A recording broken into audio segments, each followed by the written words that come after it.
Hi, and welcome back to our second episode of Tour Aboard Tuuli. As you can see in the background, our first projects were actually to remove the old lighting that was installed in the boat, and we're going to replace this with LED lights because they tend to use way less energy and very more energy efficient.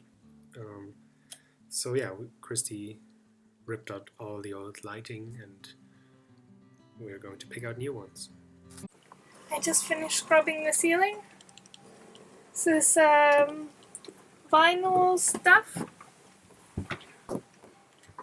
The previous owners had this lamp here, which is way too big for the space, and also leaves a very dark ring on the ceiling, and now it smells like chemicals in here, and I'm going to go outside and get fresh air. After that, I decided to install our AIS transponder, which sends our position and our speed and heading and our size of the boat via VHF radio signals to other receivers. And actually every commercial ship has to have a receiver for AIS, and this is kind of an important security feature to have. And well, Tuuli has it now, and we're transponding our position. That is quite exciting. This is the finished setup. It's actually quite easy.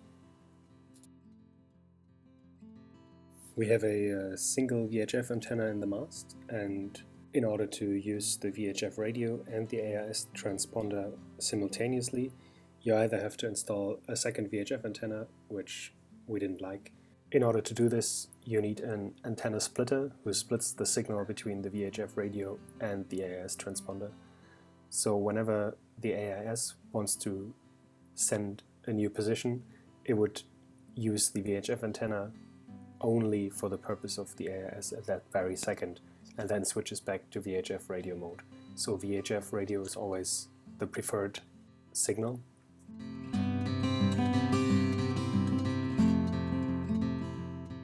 In case you're actually calling somebody on the VHF radio, then the AIS is completely shut off, so VHF is always preferred.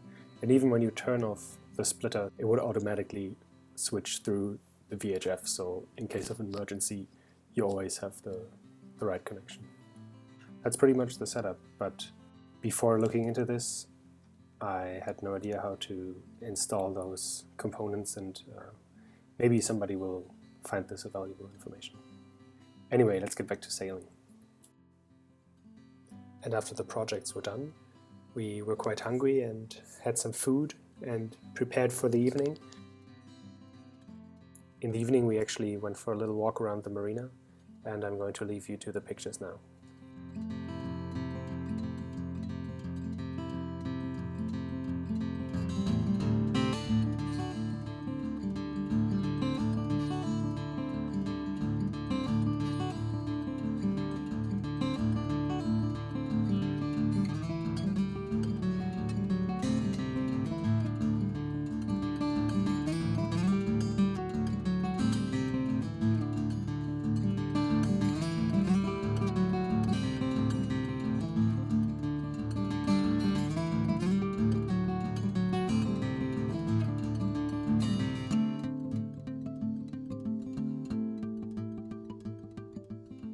Eventually it got too dark to film, but the next day we got up early and prepared the sails and left for a nice sailing trip.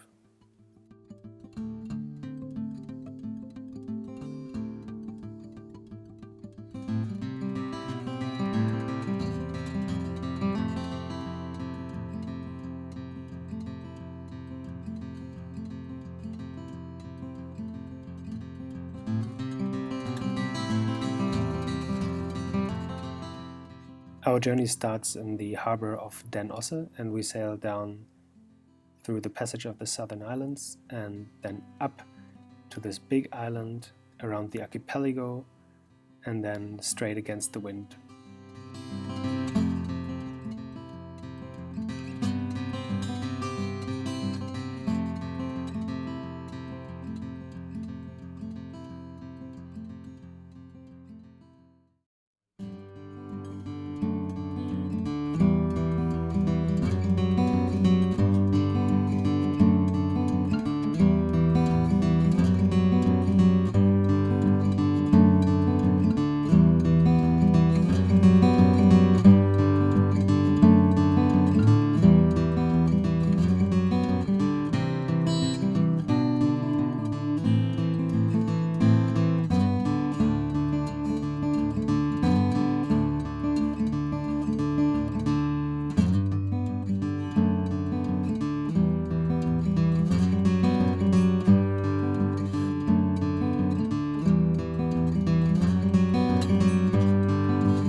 boat somewhere in front of us, but I can't see because the sail is in the way, but I'm sure it's fine.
After this nice sunny sail, the day was over, our weekend was over, and that's it. Thank you so much for watching. Feel free to leave us a comment or click the subscribe button if you want to see more. See you soon!